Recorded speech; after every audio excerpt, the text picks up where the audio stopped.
तो दोस्तों, आज हम जानेंगे अर्थ के इंटीरियर स्ट्रक्चर के बारे में।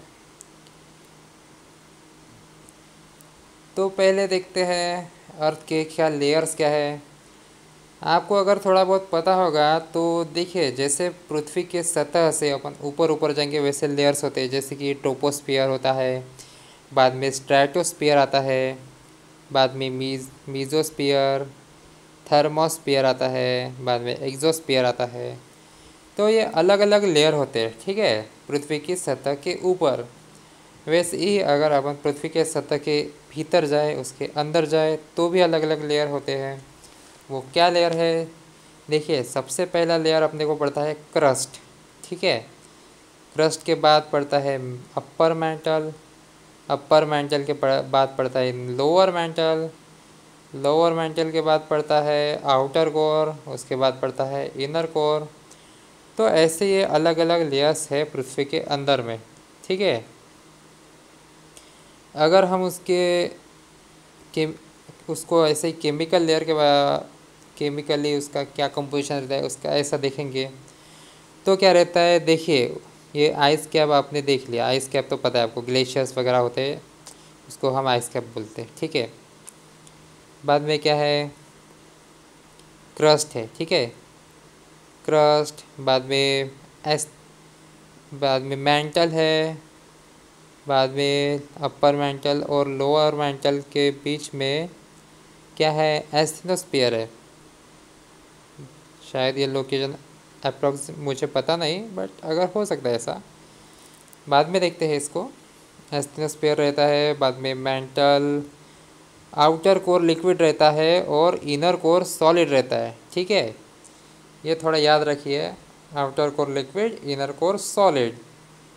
ओके, पहले देखेंगे क्रस्ट के बारे में, ठीक है। ये क्रस्ट क्या है? ये है आउटर मोस्ट लेयर है, ठीक है, आउटर मोस्ट लेयर। और इसी पे हम लोग रहते हैं, ह्यूमंस रिसाइड करते हैं क्रस्ट पे ही। क्रस्ट में दो क्रस्ट है, दो टाइप के क्रस्ट है। एक है कॉन्टिनेंटल क्रस्ट, मतलब जहाँ पे कॉन्टिनेंट बने हैं उसकी डेंसिटी बहुत लो है, ठीक है। और दूसरा कौन सा क्रस्ट है? ओशनिक क्रस्ट है। ओशनिक क्रस्ट बोले तो ये जो ओशंस है ना, उसके नीचे की जो सतह है उसको बोलते हैं ओशनिक क्रस्ट, ठीक है। ये बहुत पुरानी है as compare to continental crust, ठीक है। जो कॉन्टिनेंटल क्रस्ट है वो किसकी बनी है? कंपोजिशन इसका सिमिलर कैसा है? ग्रेनाइट जैसा है, ग्रेनाइट पत्थर आपको पता होगा, उसी के जैसा है। जो ओशनिक क्रस्ट है वो कैसे? बेसॉल्ट रॉक के जैसा है, ठीक है। और जो क्रस्ट का जो सबसे निचली हिस्सा है, जो लोवेस्ट पार्ट है, लोअर पार्ट है, जैसे ही हम नीचे नीचे जाएंगे वैसे क्या होता जाएगा? रॉक कैसा हो जाएगा? डक्टाइल होता जाएगा, मतलब थोड़ा नरम हो जाएगा। और कैसा है, उसके साथ ही हमें उसमें ज़्यादा गर्मी देखने को मिलेगी, ठीक है। तो इसीलिए ये थोड़ा नरम है और इसमें गर्मी है, इसलिए क्या होता है ना, जो अर्थक्वेक्स आते हैं, ठीक है, वो हमेशा अपर क्रस्ट में ही आते हैं। ये बात ध्यान रखिए, अर्थक्वेक हमेशा अपर क्रस्ट में आते हैं। क्यों आते हैं? क्योंकि ये होती है थोड़ी नरम होती है और इसमें हीट बहुत होती है, ठीक है, थोड़ा याद रखिए। अब देखते हैं कि ये जो क्रस्ट है, ये इसमें चेंजेस आते हैं। चेंजेस क्यों आते हैं? क्योंकि सिस्मिक वेलोसिटी की वजह से इसमें चेंजेस आते हैं, ठीक है। क्यों आते हैं? क्योंकि इसके अंदर के लेयर थोड़ा नाजुक रहते, नरम रहते, इसलिए इसमें सिस्मिक चेंजेस आते हैं, सिस्मिक वेलोसिटी से, ऐसा है, ठीक है। अर्थक्वेक आते हैं क्योंकि change in composition between mental and crust, okay. तो ये जो मोहो है, मोहो क्या है? मोहो है seismic velocity, change in seismic velocity. नहीं नहीं सॉरी, मोहो क्या है, बेस ऑफ अर्थ है, बेस ऑफ क्रस्ट है, सॉरी बेस ऑफ क्रस्ट। इसको मोहोज डिसकंटिन्यूटी भी बोला जाता है। ये कहाँ पे है, बिटवीन मेंटल एंड क्रस्ट के बीच में है मोहोज डिसकंटिन्यूटी। ठीक है, इसके बारे में भी हम आगे पढ़ेंगे, अभी आपको थोड़ा समझ में नहीं आया होगा, मेरे को भी उतना समझ में आया नहीं, बट इसके बारे में आगे पढ़ेंगे, आगे है इसके बारे में। ठीक है, तो क्रस्ट का जो मोहो डिसकंटिन्यूटी 5 किलोमीटर रहती है, और जो क्रस्ट है वो 30 से 40 किलोमीटर की उसकी ब्रेड्थ रहती है। ठीक है, ठीक है, ओके। मेंटल क्या रहता है, मेंटल रहता है ये क्रस्ट के अंदर, क्रस्ट के नीचे वाला जो लेयर है उसको मेंटल बोलते हैं। तो ये कहाँ पे आता है, ये आता है क्रस्ट के नीचे आता है और कोर के ऊपर आता है। जो बीच वाला लेयर होता है उसको बोलते हैं मेंटल। ठीक है, ये सबसे बड़ा लेयर होता है, इसका वॉल्यूम सबसे ज़्यादा होता है। ठीक है, बहुत ज़्यादा। कितने डेप्थ तक जाता है ये, 2900 किलोमीटर तक ये जाता है डेप्थ के बारे में अगर इसको बोले तो। ठीक है, इसके बारे में हमें पता कैसे चलता है, सिस्मिक वेव्स की वजह से। जो अर्थक्वेक के जो वेव्स होते हैं ना, उसको स्टडी करके ही हमें मेंटल के बारे में पता चलता है। क्योंकि ये बहुत गर्म रहता है तो हम इसके अंदर तो जा नहीं सकते, और ये बहुत स्टिफ भी रहता है। इसके लिए तो कैसा है कि देखिए, इसमें क्या रहता है, मैग्मा रहता है, मैग्मा रहता है, उसके अंदर ही इरप्शंस होते रहते हैं। ठीक है, ये मेंटल, इस जो मेंटल है वो किससे बना जाता है, किससे बनता है, पेरिडॉट, पेरिडॉट से बनता है मेंटल। इसके बाद हम देखेंगे कोर के बारे में। कोर क्या होता है, कोर ये अर्थ के अंदर का सबसे भीतरी हिस्सा, सबसे अंदर का हिस्सा है कोर, जो लिक्विड भी होता है और सॉलिड भी होता है। और कोर बना किससे होता है, iron, nickel and oxygen, iron and nickel and oxygen. Core को नीफा भी बोला जाता है, नीफे, नीफे भी बोला जाता है।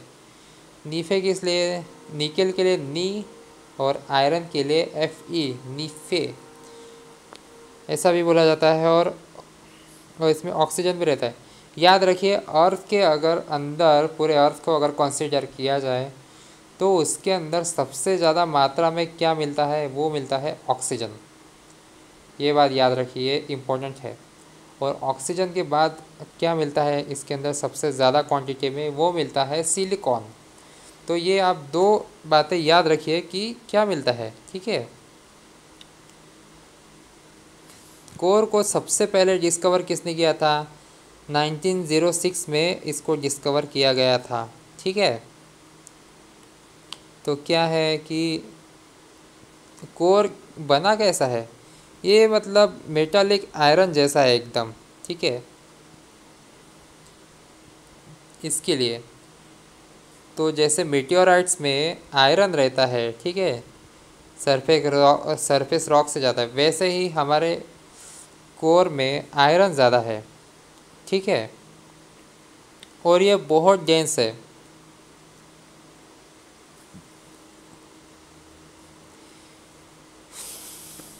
और इसमें हीट भी बहुत है। और हाँ, कोर में हीट बहुत ज़्यादा होती है। कोर का टेम्परेचर ऐसा बोला जाता है कि इसका टेम्परेचर 5500 डिग्री तक जाता है, अर्थ के सेंटर का टेम्परेचर। ऐसा है। लिथोस्फीयर क्या होता है, देखिए लिथोस मतलब क्या होता है, लिथो मीन्स रॉक। ठीक है, तो outer most physical layer of earth को क्या बोलते हैं, हम उसको बोलते हैं लिथोस्फीयर। ठीक है, इंक्लूडिंग द क्रस्ट। इसमें लिथोस्फीयर में क्या आता है, ओशन भी आता है और कॉन्टिनेंटल, मतलब दोनों क्रस्ट आते हैं लिथोस्फीयर में, oceanic crust and continental crust. ठीक है, ओशनिक लिथोस्फीयर क्या है, थीन है और रिजिड है। ठीक है, और कहाँ तक है वो लिथोस्फीयर, 0 किलोमीटर से 140 किलोमीटर तक है लिथोस्फीयर, ओशनिक लिथोस्फीयर। ठीक है, और जो कॉन्टिनेंटल लिथोस्फीयर है वो कहाँ तक है, 40 किलोमीटर से 280 किलोमीटर तक थिक है। कौन सा, कॉन्टिनेंटल लिथोस्फीयर। और क्या है इसमें, इम्पोर्टेंट बात ये है कि लिथोस्फीयर ये कंटिन्यू नहीं है। ठीक है, ये नॉन कंटिन्यू है, ये थोड़े थोड़े टुकड़े में टूटा हुआ है और इसी टुकड़े को हम बोलते हैं प्लेट्स। ठीक है, ये प्लेट है। अब ये प्लेट क्या है कि कभी एक दूसरे को मिलती है या फिर कभी दूर जाती है। तो ये प्लेट की जो मूवमेंट होती है, ये प्लेट्स की मूवमेंट से ही अर्थ के ऊपर माउंटेन बने हैं, अर्थ में भूकंप आता है और वोल्केनिक इरप्शंस वगैरह एक्टिविटीज़, ये सब प्लेट्स की मूवमेंट से ही होता है, जो कि है लिथोस्फीयर में। ओके, अब हम देखेंगे एस्थीनोस्फीयर के बारे में। एस्थीनो का मीनिंग क्या होता है, एस्थीनो मतलब होता है वीक। ठीक है, तो एस्थीनोस्फीयर ये कहाँ आता है, ये आता है लिथोस्फीयर के नीचे आता है। ठीक है, बिलो द लिथोस्फीयर। इसका एक इम्पोर्टेंट पॉइंट ये है कि इसमें मूवमेंट बहुत होती है। ये मतलब इसमें मूवमेंट होती है क्योंकि ये फ्लो होता रहता है। क्यों होता रहता है, क्योंकि ये वीक है। ठीक है, ये वीक है, इसके लिए ये फ्लो होता रहता है। और किसकी वजह से होता है, convection of intense interior heat की वजह से ये मूवमेंट होता रहता है और इसी की वजह से लिथोस्फीयर प्लेट्स मूव होती है एस्थेनोस्फीयर की वजह से। और इसी मूवमेंट से जो सीस्मिक वेव्स है वो पास होते हैं एस्थेनोस्फीयर से। ठीक है, इवन दो ये सॉलिड है बट थोड़े टाइम के लिए इसमें से भी इस सीस्मिक वेव पास होने के लिए इसको पैसेज मिल जाता है। और एस्थेनोस्फीयर के बारे में बोले तो कभी कभी ये थोड़ा शैलो है, मतलब जैसे ओशन में जाएंगे, ओशन वाले एरिया में उसमें थोड़ा कम है। और अगर माउंटेन्स वगैरह के नीचे अगर जाएंगे ना तो एस्थेनोस्फीयर की वहाँ पे ब्रेथ थोड़ी ज़्यादा है, क्योंकि प्लेट एक दूसरे में घुसे रहते हैं ना, ऐसे जस्ट कॉम्प्रेस होके रहते हैं, तभी माउंटेन्स बनते हैं। तो इसलिए वहाँ उसके नीचे देखेंगे तो एस्थेनोस्फीयर की वहाँ पे ब्रेथ, उसकी रुंदी थोड़ी ज़्यादा होती है। माफ़ कीजिए, मेरी हिंदी उतनी अच्छी नहीं है तो थोड़ा कभी कभी मराठी वर्ड्स भी आ जाते हैं, ऐसा है। अभी देखेंगे मीज़ोस्फीयर के बारे में। अब ये मीज़ोस्फीयर क्या है, मीज़ोस्फीयर ये वही है जिसको हमने बोला लोअर मेंटल। ठीक है, lower mantle is equal to mesosphere. अब ये क्या है, ये थोड़ा रिजिड रहता है और मतलब इमोबाइल होता है, ये ज़्यादा कुछ ऐसा मूवमेंट वगैरह नहीं होती इसमें। ठीक है, क्योंकि इस पे रहता है प्रेशर, रहता है बहुत प्रेशर रहता है, क्योंकि डेप्थ के साथ नीचे गए ना तो इस पे प्रेशर बहुत आता है। इसके लिए इसको मेंटल को क्या बोलते हैं, mental is a transition state है। क्यों है, क्योंकि इसके जो मिनरल्स हैं ना, ये मिनरल्स ट्रांजिशन होते रहते। क्यों होते रहते, क्योंकि इसके ऊपर प्रेशर आता है। अगर प्रेशर आए तो वो एक फॉर्म से दूसरे फॉर्म में चेंज होते हैं। ठीक है, और ये एक बैरियर की तरह भी काम करता है, ये एक बैरियर की तरह भी काम करता है सिस्मिक एक्टिविटीज़ के लिए, क्योंकि ये स्ट्रॉन्ग होता है। ठीक है, तो मीज़ोस्फीयर के नीचे का जो मेंटल है ये जो मेंटल है ये यूनिफॉर्म रहता है और होमोजेनियस रहता है। यूनिफॉर्म और होमोजेनियस मतलब एक जैसा कंपोजिशन रहता है, कहीं पे पतला या कहीं पे मोटा, ऐसा नहीं है, एक जैसा कंपोजिशन है। अभी देखेंगे आउटर कोर के बारे में। आउटर कोर कैसा है? Outer core is only liquid layer found on inside earth. Actually on earth लिखा है बट इनसाइड अर्थ होना चाहिए शायद। अभी ये इसका थोड़ा किलोमीटर वगैरह है, ये तो हमें कुछ काम का है नहीं, बट ये देखिए इस इसको 1936 में डिस्कवर किया गया था और ये लिक्विड रहता है, इतना ही इम्पोर्टेंट है, इसके बारे में कुछ है नहीं। ठीक है।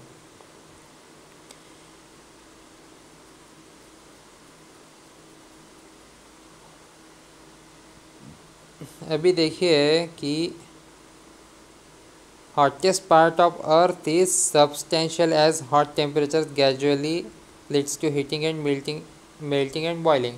अभी हम क्या बोलते हैं कि जो हॉटेस्ट कोई पार्ट रहता है ना किसी का, अभी देखिए लावा रहता है, ठीक है, लावा या फिर मैग्मा बोलिए, वो बहुत गर्म रहता है तो वो लिक्विड फॉर्म में रहता है। पर जो पृथ्वी का जो इंटीरियर है ना, जिसको हम इनर कोर बोलते हैं, वो इतना गर्म होके भी वो सॉलिड फॉर्म में रहता है, तो ये थोड़ा अनयूजुअल है। ठीक है, ये थोड़ा अनयूजुअल है। ये ऐसा क्यों होता है कि देखिए इसका एक्सप्लेनेशन ये है कि इमेंस प्रेशर की वजह से क्या होता है, मेल्टिंग होती है। ठीक है, पर अर्थ में क्या होता है, अर्थ कूल डाउन होती है। कैसे होती है कि जो हीट रहती है ना वो बाहर जाती है, तो इनर जो कोर है वो कूल डाउन होता है, और कूल डाउन होने से क्या होता है, ये आयरन और निकेल जो है वो बाहर जाते हैं, और उसकी वजह से ये अंदर का जो है इनर कोर ये सॉलिड हो जाता है। ठीक है,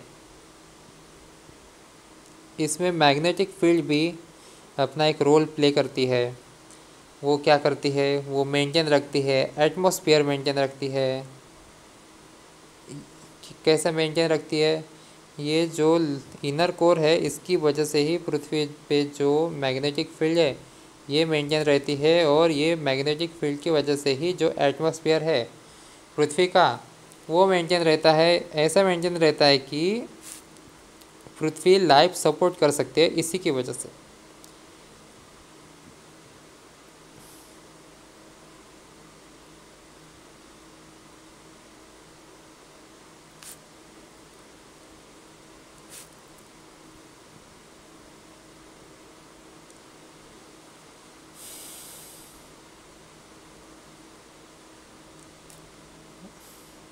अब क्रस्ट के बारे में थोड़ा देख लेते हैं कि कौन से मेटल से बनी रहती है। तो देखिए क्रस्ट किसकी बनी रहती है, क्रस्ट बनी रहती है silicon, oxygen, aluminium, iron and magnesium. ठीक है, ये याद रखिए, सिलिकॉन, ऑक्सीजन, एल्यूमिनियम, मैग्नीशियम, इसकी बनी रहती है क्रस्ट। ठीक है, आज के लिए इतना ही काफ़ी है, फिर कभी मिलते हैं किसी और टॉपिक के साथ।